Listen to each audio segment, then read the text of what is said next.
Let's discuss another beautiful theorem जो कि function की डेरिवेटिव के बारे में बताता है. तो let's look at this theorem. क्या बोलता है Lagrange's mean value theorem? If my function F of X is continuous in close interval A B. देखते हैं कंडीशन क्या बोल रही है.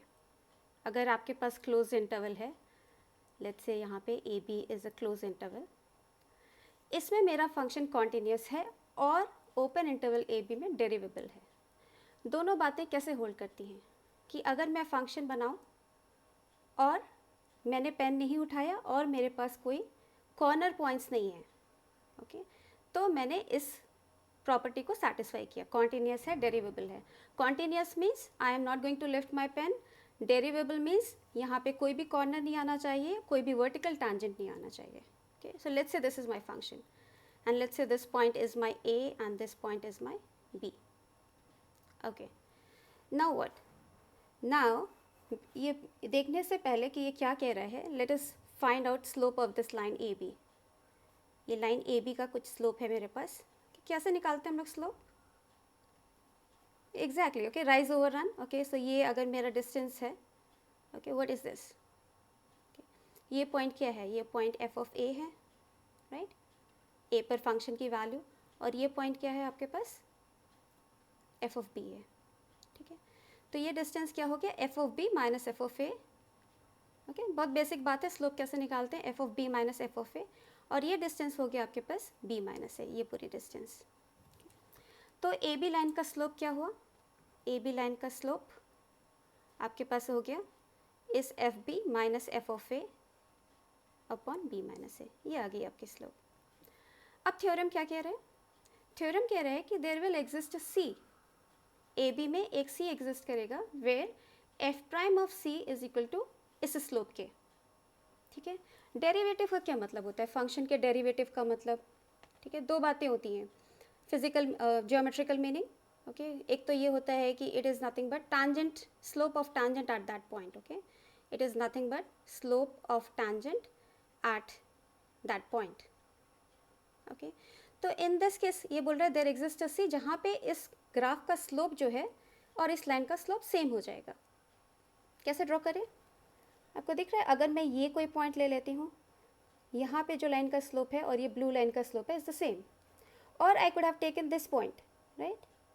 तो ये क्या बोला? There exist at least one. Okay, यहाँ पे मेरे पास दो आ गए जैसा मैंने फंक्शन बनाया उस हिसाब से. तो आप देखिए यहाँ पे एक पॉइंट आपका आ गया सी. ठीक है, सो अब सी में क्या है? Derivative is equal to, so F prime of C is equal to nothing but F of B minus F of A upon B minus A. यही बोल रहा है ये. ठीक है, अब आपकी जैसी मर्जी आप वैसा फंक्शन बना सकते हो. ओके, ज़रूरी नहीं है ऐसा ही बनाओ. okay? कोई बोलेगा कि मुझे पॉइंट ए यहाँ पे चाहिए, पॉइंट बी यहाँ पे चाहिए, और मैं और क्रूकेट बनाना चाहता हूँ. आप कितना भी क्रूकेट बना लो, बट आपको कॉन्टीन्यूस और डिफरेंशिएबल बनाना है. ओके, तो मान लीजिए आपने ऐसा बनाना सोचा, कोई बात नहीं, ठीक है ना, ऐसे भी बना सकते हैं हम लोग. फिर भी वही बातें होल्ड करेंगी. यहाँ पे क्या है आपका इस लाइन का स्लोप ए बी का जो एंड पॉइंट्स को मिला रहा है same. Okay, F B minus F of A आपको दिख रहा है यहाँ नेगेटिव आएगा. Okay, because you can see ये एक्स एक्सिस के साथ ऑब्ट्यूस एंगल बना रहा है. Okay, it has to be, slope has to be negative. Okay, this is f of b, this is f of A. Okay, and then the slope will be the same. और कौन सा point है आप देखिए कि जहाँ पे derivative equal हो रहे हैं? देखिए ये वाला पॉइंट है ना, यहाँ पे डेरिवेटिव इस लाइन के डेरिवेटिव के इक्वल हो रहा है. टैंजेंट खींचे, या फिर यहाँ पे भी खींच सकते हैं, है ना. यहाँ पे भी दो पॉइंट आ गया. तो ये कह रहा है ये. ओके, और आप देखिए अगर थोड़ा सा ट्विस्ट करके, तो ये एक्चुअली रोल्स थ्योरम का ही या इसका जनरलाइज फॉर्म जो है, सॉरी, ये जो है रोल्स थ्योरम का जनरलाइज फॉर्म है. ओके, क्योंकि इसका स्पेशल केस हो जाएगा रोल्स थ्योरम. ओके, क्योंकि यहाँ पे बोल रहे हैं ना कि ये दो पॉइंट पे फंक्शन वैल्यू सेम है. ओके, तो एक पॉइंट आएगा जहाँ पे डेरिवेटिव ज़ीरो है. अगर मैं थोड़ा एक्सेस टिल्ट कर दूँ तो सेम बात बोल रहा है ये. तो इसका फिजिकल इंटरप्रिटेशन देखेंगे तो और अच्छा लगेगा. ओके, देखते हैं इसका फिजिकल इंटरप्रिटेशन क्या है. ओके, तो लेट्स से मैं आपको एग्जांपल देती हूँ कि फिजिकल इंटरप्रिटेशन के लिए. सो लेट्स से मैंने बोला कि मैं ट्रैवल कर रही थी, मैंने एक डिस्टेंस कवर किया, लेट्स से 10 किलोमीटर, और लेट्स से टाइम कितना लिया? 15 मिनट्स. ओके, 15 मिनट्स या 1/4 ऑफ एन आवर. ओके, तो मैंने पूछा कि अच्छा ठीक है, स्पीड क्या है? तो okay speed no problem speed बताने में. ओके आप बोलोगे distance over time, right. So आप बोलोगे आपकी स्पीड क्या थी, 40 kilometre per hour. That was your speed. Perfect. Okay but now अगर मैं इसका ग्राफ ड्रॉ करूँ कि सपोज़ मुझे पता है कि आप किस टाइम पे कितने डिस्टेंस पे पहुँचे. ओके तो लेट्स से ये मेरा टाइम है. ओके लेट्स से यहाँ पे मेरा 15 है, 15 मिनट्स, और आपने 10 किलोमीटर कवर किया. ठीक है, ये आपका डिस्टेंस डी है.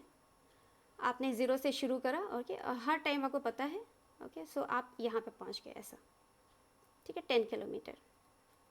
तो अभी अभी आपने क्या बताया मुझे. ओके आपको दिख रहा है आपने क्या बताया मुझे, ये जो लाइन है इसका स्लोप बताया. देख रहे हो आप, इस लाइन का स्लोप क्या आएगा आपके पास, इस लाइन का स्लोप ये आएगा ना, this is 10 and this is 15. Okay 10 over 15 और 10 ओवर 1/4. ओके और 1/4 ऑफ एन आवर. तो आपने क्या बताया, आपने मुझे बताया एवरेज स्पीड, राइट. ये आपने दिया मुझे एवरेज स्पीड. बट पूछ क्या रहे हैं, सपोज यहाँ पे ये पॉइंट है. ठीक है यहाँ पे देखिए, यहाँ पे इंस्टेंट स्पीड क्या थी, इस पॉइंट पे आपकी स्पीड क्या थी. तो आप कैसे निकालते हो, टैंजेंट से, राइट. तो आप यहाँ पे टैंजेंट ड्रॉ करो, आपको दिख रहा है ये इसके पैरेलल है. दैट मीन्स इस टाइम पे आपकी स्पीड जो है एवरेज स्पीड के बराबर थी, राइट. तो इसका मतलब कि आप अगर ट्रैवल कर रहे हो और आपकी एवरेज स्पीड अगर 40 kilometre let's say per hour है, there will be a time where you might have had attain that speed. ठीक है मान लेते हैं ये क्या 8. Okay after 8 minutes okay you might have attain the similar speed. ठीक है तो पूरे जब भी आप ट्रैवल कर रहे हो आपकी स्पीड जो है एवरेज स्पीड के बराबर कभी ना कभी तो होगी. That is what Lagrange's mean value theorem is telling you. ठीक है तो ये हो गया फिजिकल इंटरप्रिटेशन की बात, जो कि बहुत इंटरेस्टिंग है जानना, मतलब एटलीस्ट मुझे बहुत इंटरेस्टिंग लगता है. तो एक सिंपल सा एग्जांपल लेते हैं. Now regular thing. Okay let's take an example. Let's say y is equal to log function. अब आपको पता ही है कि ये केवल एक्स पॉजिटिव के लिए डिफाइन है. ओके बट मैं एक इंटरवल चूज़ करती हूँ, लेट्स से ये. ठीक है अब लॉग फंक्शन चाहो तो आप ड्रॉ भी कर लो. ओके ऐसा है आपका लॉग फंक्शन. ठीक है और ये पॉइंट 1 है, यहाँ पे आपका कहीं ई होगा. अब मुझे प्रूफ करना है कि लैग्रेंजेस मीन वैल्यू थ्योरम यहाँ पे होल्ड कर रही है. कैसे प्रूफ करें, तो हमें बस ये प्रूफ करना है कि देयर विल एग्जिस्ट अ सी यहाँ पे. okay? तो देखते हैं. तो पहले तो ये निकाल लेते हैं F of b. Okay in this case what is that, f of B minus F of A okay upon B minus a. Log function है तो आपके पास आ गया log e minus log 1 upon e minus 1. And what is this, log e is 1 log 1 is 0 upon e minus 1. ये तो हो गई इसकी वैल्यू. स्लोप क्या है, ओके इसका डेरिवेटिव क्या है. Okay what is Y prime और F prime of X, 1/x. Log X का डेरिवेटिव पता है 1/x. तो लैग्रेंजेस क्या बोल रहे हैं, लैग्रेंजेस बोल रहे हैं कि f prime of C is going to be equal to f of B minus F of a. In this case it is what this 1 upon e minus 1 है ना, इसके बराबर होना चाहिए. And f prime of x क्या है 1/x. Okay so that means f prime of c is what 1/c. 1/c is equal to 1 over e minus 1. Correct? Okay. Now what is my c then? Okay, c is e minus 1. अगर आपको approximate value इसकी पता है, then this is 2.71 minus 1 which is approximately 1.71. दिख रहा है? What is this? This belongs to the open the open interval 1, e. है ना? तो अभी इस डायग्राम में देखो तो क्या किया आपने, इस लाइन का स्लोप निकाला आपने, है ना, जो कि ये आपका ये आया ये लाइन का स्लोप. फिर आप बोल रहे हो एक पॉइंट ऐसा है जहाँ पे टैंजेंट का स्लोप और इसका स्लोप सेम है. ओके और वो पॉइंट क्या आ गया आपके पास इस साइन e माइनस 1. ये पॉइंट आ गया आपके पास. ठीक है तो हमने वेरीफाई कर दिया कि अगर मेरा अच्छा यहाँ पे आपको पता ही है कि ये कॉन्टिन्यूस और डेरिवेबल था यहाँ पे, तभी आपने लैग्रेंजेस मीन वैल्यू थ्योरम किया लगाया. ओके तो क्वेश्चन कैसे बनते हैं okay Lagrange's mean value theorem पे. Okay let's see. जैसे ये क्वेश्चन देखिए, बोल रहा है कि 0-1 इंटरवल में Lagrange's mean value theorem is not applicable to which of these functions. नहीं एप्लीकेबल है. ओके क्या मतलब वो नहीं एप्लीकेबल है, तो हम सोचते हैं कि लैग्रेंजेस मीन वैल्यू थ्योरम कब एप्लीकेबल होता है, जब मेरा फंक्शन इसमें कॉन्टिन्यूस हो और ओपन इंटरवल 0-1 में डेरिवेबल हो, तब हम 100% हम लैग्रेंजेस मीन वैल्यू थ्योरम लगा सकते हैं. रह क्या गया मेरा चेक करना कि सारे फंक्शंस का वन बाय वन कॉन्टिन्यूटी और डेरिवेबिलिटी चेक करना है इस इंटरवल में, ठीक है। तो बेसिकली ये लैग्रेंजेस मीन वाले थ्योरम का प्रॉब्लम नहीं होके केवल कॉन्टिन्यूटी और डेरिवेबिलिटी का प्रॉब्लम हो गया, बट कोई बात नहीं, करते हम लोग। देखिए यहाँ पे कॉन्टिन्यूटी चेक करने के लिए क्या करोगे, हाफ से पहले हाफ से बाद में तो कॉन्टिन्यूस है, मुझे दिख रहा है half is a point of contention, तो लेट्स चेक इट हाफ, ठीक है। हाफ को आप पॉजिटिव साइड से अप्रोच करते हो तो क्या आता है, सब्स्टिट्यूशन 0। हाफ को आप नेगेटिव साइड से अप्रोच करते हो तो क्या आता है, अगेन सब्स्टिट्यूशन 0, ठीक है। फंक्शन वैल्यू क्या है,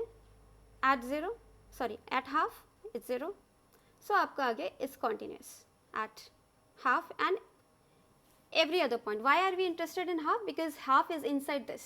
I want my function to be continuous in the closed interval 0, 1.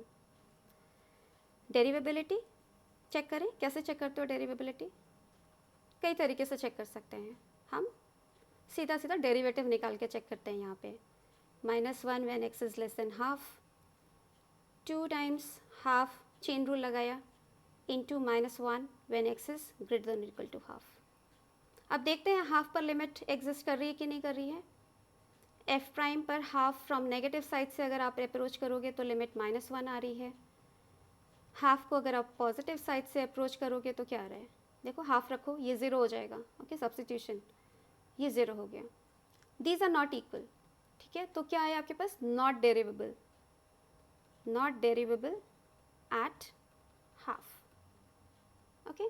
डेरिवेबल नहीं है तो दोनों कंडीशन सेटिस्फाई नहीं हुई, that means mean value theorem applicable नहीं होगा, okay. For this mean value theorem is not applicable. Let's look at the other one, continuous है, again 0 is the point of contention, okay, 0 पे continuous है तो continuous है। So limit x goes to 0, sin x by x you already know is 1, okay, which is the same as function value at 0, so yes, continuous, okay। डेरिवेबिलिटी क्या करना चाहिए डेरिवेबिलिटी के check करने के लिए, कुछ लोग बोलेंगे कि हम डेरिवेटिव निकाल देते हैं जैसा यहाँ निकाला था, कर सकते हैं, बट हमें क्या सोचना है कि हमें डेरिवेबिलिटी कहाँ पर चाहिए, मुझे केवल 0, 1 ओपन इंटरवल 0, 1 में डेरिवेबिलिटी चाहिए, 0 तो इसमें है ही नहीं, ओके। अगर 0 को हटा दें, ओके, अगर 0 को हटा दें तो क्या आया मेरे पास, 1/x इज डेरिवेबल, ठीक है, क्योंकि 1/x कब डेरिवेबल नहीं होता है, जब 0 होता है x, राइट। तो ये भी डेरिवेबल है और sin x तो है ही है डेरिवेबल, है ना, हमेशा डेरिवेबल है sin x, ट्रिग्नोमेट्रिक फंक्शन, तो इनका प्रोडक्ट भी डेरिवेबल होगा, okay. So this will imply sin x by x is derivable, ठीक है, in what, in this interval, ठीक है, continuous and derivable, so yes you can apply LMVT here, Lagrange's mean value theorem, okay. तो ये तो हो गया, इसको देखो, ओके, आई थिंक आप कर लोगे, है ना, ये भी सिंपल है, ओके। कैसे कर सकते हो, फिर से आपको चाहो तो आप यही काम कर सकते हो, आप बोलो कि ये फंक्शन क्या है, जब x मेरा पॉजिटिव है तो ये x² है, जब मेरा x नेगेटिव है तो -x² है, ड्रॉ करके देखो या डेरिवेटिव लेके देखो, okay. F prime eight 0 is what, it's 0, ठीक है, चाहो तो कर लो एक बार, डेरिवेटिव क्या आता है, 2x when x is greater than equal to 0 और -2x when x is less than 0, 0 पे डेरिवेटिव इज 0। इसको हमने डिटेल में किया था जब हमने डेरिवेबिलिटी करी थी, इसलिए यहाँ पे थोड़ा फास्ट करते हैं हम लोग। यहाँ पे देखो, ओके, अगेन, ओके, तो यहाँ पे भी हम बॉदर कर रहे हैं कि x लेस देन पे क्या है, ओके। अगर मुझे आ गया कि ग्रेटर देन 0 पे डेरिवेबल है तो ये डेरिवेबल है, remember the same logic, okay. It is derivable for greater than 0, I don't care about less than 0, okay, I only care about the open interval 0, 1, it's derivable, so it is derivable. Similarly here also, okay, इसकी non derivability 0 पे है, but what are we interested in, you are interested in open interval 0, 1, okay। open interval 0, 1 में क्या है, ये एक simple line है, okay, so ये derivable है, okay। so every one is continuous and derivable except the first one, okay, so you cannot apply LMVT in the first one, simple question, okay। लेकिन यहाँ पे ठीक से देखो तो हमने डेरिवेबिलिटी तो LMVT तो यूज़ ही नहीं किया हमने, बस उसके कंडीशंस को यूज़ किया कि हमें पता था कि LMVT के कंडीशंस क्या होते हैं, कॉन्टिन्यूस और डेरिवेबल होना चाहिए मेरा फंक्शन। तो थोड़ा इस पे बेस्ड क्वेश्चंस देखते हैं हम लोग। Suppose that f of X is differentiable for all x. Okay, तो बता क्या रहे, F of X is differentiable for all x. Continuity नहीं दी, क्यों नहीं दी? क्योंकि डिफरेंशिएबिलिटी इम्प्लाइज कॉन्टिन्यूटी। अगर आपका फंक्शन डिफरेंशिएबल है तो वो कॉन्टिन्यूस तो श्योर शॉर्ट है। Okay, differentiability implies continuity, not the other ways. Okay, फिर क्या बोल रहे हैं? अच्छा, एफ प्राइम डेरिवेटिव की बात बोल रहे हैं। Okay, F prime of X is less than और equal to 2 for all X, right? This is what it is saying. Now what? Okay, derivative is less than और equal to 2 for all X. ठीक है, derivative के बारे में बोल रहा है। और क्या बता रहा है कि फंक्शन वैल्यू 1 पे जो है वो 2 है, फंक्शन वैल्यू 4 पे जो है वो 8 है। ओके, ऐसी बात बोल रहा है। ठीक है, ऐसे ज्वाइन भी कर देते हैं, कोई फ़र्क नहीं पड़ता। ठीक, अब क्या किया जाए? 2 पे फंक्शन वैल्यू पूछ रहा है। ठीक है, what is my function value at 2? सोचना पड़ेगा, है ना? तो डेरिवेटिव के बारे में बोल रहा है, फंक्शन वैल्यूज़ के बाद में बोल रहे हैं, तो ऐसा लग रहा है कि हम LMVT लगा सकते हैं। बट एफ ऑफ 2 हमें पता नहीं है। ठीक है, किस इंटरवल में लगाएं हम LMVT? तो आइडिया ये है कि 2 को इन्वॉल्व करना ज़रूरी है। ठीक है, तो हम इसमें लगा देते हैं LMVT। ठीक है, तो on interval 1, 2 let's apply LMVT। ठीक, LMVT से क्या है? There will exist a C which belongs to open interval 1, 2, open interval 1, 2, such that f prime of C is equal to f of 2 minus f of 1 upon 2 minus 1। Excellent, ठीक है ना? ये बोलता है आपका LMVT, क्योंकि हमें पता है कि मेरा फंक्शन पूरा कॉन्टिन्यूस है, डेरिवेबल है, इसलिए हम LMVT लगा सकते हैं। एफ ऑफ 2 पे वैल्यू हमें पता नहीं है, बट एफ ऑफ 1 पे पता है, जो कि 2 है। ओके, सो -2 अपॉन 1। अब क्या करें? अब मुझे पता है एफ प्राइम ऑफ सी जो है लेस देन 2 है, तो क्या आ गया मेरे पास? Is equal to F prime of C which is less than और इक्वल टू 2। यहाँ से हमें एक बात पता चल गई कि F of 2 is less than और इक्वल टू 4। ठीक है, इसको और इसको साथ में ले लो। ठीक है, F of 2 is less than और इक्वल टू 4। ठीक है, अब क्या करें? एक और बचा हुआ इंटरवल, इसमें भी लगाते हैं LMVT। तो फिर से ऑन इंटरवल 2, 4, ठीक है, there will exist a C prime which belongs to open 2, 4 such that f prime of C prime. Okay, C prime लिखना थोड़ा वैसा लग रहा है क्योंकि एफ प्राइम C1 लिख लेते हैं। Okay, C1। ठीक है, F prime of C1 is equal to FB minus F of A upon B minus A। ठीक है, आपको समझ में आ गया है ना, कि सबको समझ में आ गया कि क्या करने वाले हैं। तो एफ प्राइम ऑफ C1, ठीक है, एफ ऑफ 4 की वैल्यू 8 है, माइनस एफ ऑफ 2 है, upon 4 minus 2 is 2 is equal to F prime C which is less than और इक्वल टू 2। ठीक है, फिर से हम वही कंडीशन लगा दिया, तो क्या आ गया? दिस इज ग्रेटर देन और इक्वल टू 4। ठीक है, अब 1 और 2 कब होल्ड करेगा? जबकि मेरा एफ ऑफ 2 जो है 4 के बराबर हो। है ना इंटरेस्टिंग क्वेश्चन ये LMVT का, है ना? 2 बार लगाए हमने LMVT। ओके, बिकॉज मुझे कुछ फाइंड आउट करना था यहाँ पे। तो और क्वेश्चंस अच्छे देखते हैं। अच्छा, ये क्वेश्चन भी पढ़ो आप, थोड़ा सेम पैटर्न पे है। चाहो तो आप वीडियो पॉज करके खुद से ट्राई करो, आई थिंक डिफ़िकल्टी नहीं होगी ज़्यादा। देखते हैं। ABC are 3 real numbers such that this. Okay, जैसे जैसे मैं क्वेश्चन पढ़ती हूँ मैं उसको बनाते जाते हैं, क्योंकि फिर से रीड ना करना पड़े मेरा क्वेश्चन को। ABC, ठीक है। F of X is continuous in AC and differentiable. ठीक है, अब A से C के बीच में मेरा फंक्शन कॉन्टीन्यूस है, डेरिवेबल है, तो मेरी मर्जी मैं जैसा बना दूँ। ठीक है, ऐसा बना दिया मैंने। ये टेंटेटिव बनाते हैं। ओके, ज़रूरी नहीं है जितने कंडीशंस दे रखे हैं सब सेटिस्फाई कर रहा है ये मेरा कर्व। ये बस हमारे नॉलेज के लिए कि भाई है कोई curve. F prime C is strictly increasing. Okay, so इसको थोड़ा एनालाइज करो। ठीक है, F prime C is strictly increasing. What does that mean कि स्ट्रिक्टली इंक्रीजिंग?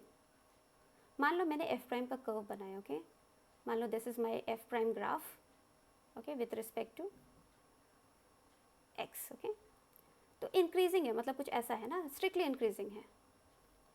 तो आप कैसे दिखाते हो इंक्रीजिंग फंक्शन को? आप बोलते हो कि कई तरीके होते हैं, है ना, सबसे सिंपलेस्ट वे क्या होता है, आप बोलते हो कि हम कोई भी दो आर्बिट्ररी पॉइंट ले लें, x1 एंड x2, तो अगर मेरा x1 x2 से छोटा है तो मेरी फंक्शन वैल्यू x1 भी फंक्शन वैल्यू x2 से छोटी होगी, correct, okay, that means if my x1 is less than x2 then my, क्योंकि f प्राइम की बात कर रहा है, ठीक है, f prime is strictly increasing, ठीक है, तो f prime of x1 is strictly less then f prime of x2। जहाँ भी दो ऐसे नंबर आएंगे तो मेरा फंक्शन भी वही इनइक्वालिटी फॉलो करेगा, ओके। अब क्या बोल रहे हैं, ये प्रूव करना है, ठीक है। इसके बाद अब यहाँ से तो मुझे समझ में नहीं आ रहा कि ये लैग्रेंजेस मीन वाली थ्योरम क्यों लगानी चाहिए यहाँ पे, बट एक बात तो पक्की है कि डेरिवेटिव के बारे में बोल रहा है, फंक्शन वैल्यूज़ के बारे में यहाँ पे डिपिक्ट कर रहा है, okay, then maybe I should use LMVT, okay, let's see. और किस इंटरवल में लगाएं, ठीक है, यहाँ पे मान लो लगाते हैं AB में, तो यहाँ पे लगाने में मेरे पास एक C1 आ जाएगा जहाँ डेरिवेटिव 0 होता है, ओके, कहीं भी यहाँ पे C1 आ गया, यहाँ पे कहीं C2 आ जाएगा जहाँ पे डेरिवेटिव 0 होगा। तो let's see, okay, in interval A comma B, let's apply LMVT. What do you get? You get that there exists a C1 belonging to A comma B such that f of B minus f of A upon B minus A is equal to f prime of C1. Simple, ठीक है, एक C1 मिल गया यहाँ पे, simply BC में लगाओ आप LMVT, interval BC में LMVT लगा दिया, ओके, फिर आप क्या बोलोगे कि there exist C2 in BC such that f of C minus f of B upon C minus B is equal to f prime of C2, ठीक है। तो सिंपल बातें कर दी, दो बार LMVT, फिर से हमने वही काम किया, ओके। बट अब क्या, अब इसको देखिए आप, ठीक है, यहाँ से क्या रिलेशन आया आपका कि C1 इस इंटरवल में है, C2 इस इंटरवल में है, then surely what, that C1 is strictly less than C2। देखिए आप ये वाला अप्लाई करने वाले हम लोग, okay, what does that mean, क्योंकि मेरा f प्राइम जो है स्ट्रिक्टली इंक्रीजिंग फंक्शन है, माई f prime of C1 is strictly less then f prime of C2, बस, okay, end of the story. अब हम क्या करेंगे, बस इन दोनों को इक्वेट कर देंगे and we will get what we want, okay. जो हमें प्रूव करना है उसमें भी सारे फंक्शन वैल्यूज़ और सारी एक्स वैल्यूज़ जो हैं आपस में रिलेटेड हैं। So this upon C minus B कैसे सॉल्व करोगे, क्रॉस मल्टीप्लाई कर दें, दोनों ही पॉजिटिव हैं तो हम कर सकते हैं cross multiply. So you get C minus B f of B minus C minus B f of A is less than B minus A f of C minus B minus A f of B, और क्या चाहिए आपको, less than, okay. So ये तो ये सब ठीक है, इसको इधर ट्रांसफ़र कर देते हैं, इसको इधर ले आए, okay, A minus B F of C, इसको नेगेटिव बाहर कर लो, plus B minus C F of A, okay, plus अब जो बाकी रह गया, ओके, माइनस बी कैंसिल हो गया, A आपका माइनस में आ गया, सो C minus A F of B is less than 0, ठीक है, ये आपको प्रूफ करना था यहाँ पे, ठीक है, ये लेस देन 0 है। फिर से, ओके, फिर से आपने देखा कि कितने ईजिली, कितने ब्यूटीफुली हमने LMVT को यूज़ किया, और हमें क्लू कहाँ से मिला कि मुझे LMVT यूज़ करना है, कि वो डेरिवेटिव के बारे में बात कर रहा है, फंक्शन वैल्यूज़ के बारे में बात कर रहा है, उनके रिलेशन के बारे में बात कर रहा है, okay, so we have to somehow explore whatever condition they have given us. Let's have the last example for today, okay, let's see. F prime of x is e to the power x square. Wow, है ना, nice बात बताई इन्होंने। अच्छा, इन्होंने instead of देने की कि मेरा फंक्शन डेरिवेबल है, कॉन्टीन्यूस है, बस सीधा दे दिया कि ये डेरिवेटिव है। अब डेरिवेटिव है तो इसका मतलब ऑफ कोर्स वो डेरिवेबल है ना, कॉन्टीन्यूस भी है फिर, ओके, तो इनको बताने की ज़रूरत नहीं पड़ी मुझे कि वो कॉन्टीन्यूस है या डेरिवेबल है और कहाँ है, it is for all real line, okay. अब क्या है, f of 0 इज़ 10, ठीक है, f of 0 की वैल्यू 10 बता रहा है। ठीक है, अब बोल रहा है कि f(1) जो है मेरा a और b में लाई करता है, अच्छी बात है। Can be concluded from the mean value theorem, ठीक है, ये इनको किसने कंक्लूड कराया, मीन वैल्यू थ्योरम ने, ठीक है। फिर बोल रहा है a माइनस बी की लार्जेस्ट वैल्यू लगा। अब तो इन्होंने तो ये तो और ही ईजी हो गया, इन्होंने सीधा बोल दिया कि LMVT लगाना ही लगाना है, तो किस में लगाएं, ये भी नो ब्रेनर हो गया कि भाई 0 दे रखा है, 1 दे रखा है, इसी में लगाएंगे, ठीक है। तो इन interval 0,1 let's apply LMVT, what do you get? You get f of 1 minus f of 0 upon 1 minus 0 is equal to f prime of c, and where is your c? c belongs to open interval 0,1, ठीक है, ये simple सी बात बोला इसने। अब लग देते हैं वैल्यू, कोई दिक्कत नहीं है ना। f of 1 तो के बारे में तो बोल ही रहे हैं, ओके। f of 0 की वैल्यू 10 है, is equal to e to the power, ये क्या है, ये function right, e to the power c square, ठीक है ना, e to the power c square आ गया यहाँ पे। अब इसका बाउंड निकाल लो आप, है ना, ये c यहाँ पे है तो लोएस्ट वैल्यू, ये इंक्रीजिंग फंक्शन है राइट, सो लोएस्ट पे लोएस्ट वैल्यू लेगा, हाईएस्ट पे ये हाईएस्ट वैल्यू लेगा। Exponential is always an increasing function, I mean provided this is positive, okay, which is this, okay. So 0 पे क्या value 1, okay, e to the power 0 is 1 strictly, ठीक है, इससे strictly बड़ा होगा, 0 कभी अटेन नहीं करता, 1 भी है नहीं यहाँ पे तो e वैल्यू नहीं अटेन करेगा, it is strictly lesser than e। So what you get f of 1 minus 10 lies between 1 and e, correct. और ठीक है ना, ये इसकी वैल्यू इसकी के बराबर है, ओके, सो इसका बाउंड है ये, तो I can also say that this lies between this and that. Now f of 1 lies between 11 and what 10 plus e, ठीक है। अब जिस a और b की बात कर रहा था वो हमें a और b मिल गए right, this is my a and this is my b। a minus b की वैल्यू फिर क्या आ गई लार्जेस्ट, a माइनस b की value 11 minus 10 plus e, what do you get? You get 1 minus e, ठीक है, ये आ गया आपके पास आंसर, है ना। ब्यूटीफुल क्वेश्चंस, LMVT थ्योरम ही ब्यूटीफुल है तो क्वेश्चंस तो और ब्यूटीफुल हो जाते हैं फिर। Okay, so what did we learn today, LMVT statement, geometrical interpretation, physical interpretation, इसके कंडीशंस क्यों इंपॉर्टेंट हैं, इस पर बेस्ड क्वेश्चंस कैसे हम टैकल करेंगे, okay. So more upcoming is on application of derivatives. सोचिए, ओके, जितना अच्छा सोचेंगे, जितना ज़्यादा सोचेंगे, आगे आपको उतना ही आराम रहेगा, ओके। सॉल्यूशन नहीं देखिए, okay, take your question and try solving it yourself. email me if you have any doubt, or if you have any topic which you think that you are having problem with, just let me know, okay, I will try to make a video on it. So like, subscribe and share. Thank you, see you, bye bye.